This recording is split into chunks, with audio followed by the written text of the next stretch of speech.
என்னங்க இன்னைக்கு சாம்பாரா அப்படின்னு சலிச்சிக்கிறவங்களுக்காக இன்னைக்கு மேம்பொடியோட கூடிய கோவில் சாம்பார் எப்படி செய்யலாங்கிறத பார்க்கலாங்க.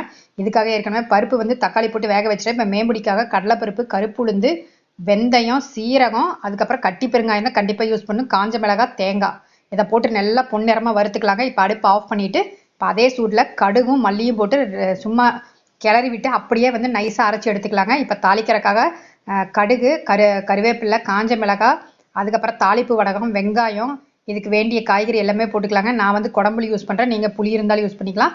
அந்த காய்கறி வெந்ததுக்கப்புறமா அரைச்ச அந்த விழுதை வந்து சேர்த்திக்கலாங்க. அதுக்கப்புறம் பருப்பு வேக வச்ச தண்ணியோட சேர்த்தி உப்பு போட்டு கொஞ்சமாக சாம்பார் தூள் போட்டு இறக்கணும்னா லாஸ்ட்டாக மல்லித்தலை தூவிக்கோங்க.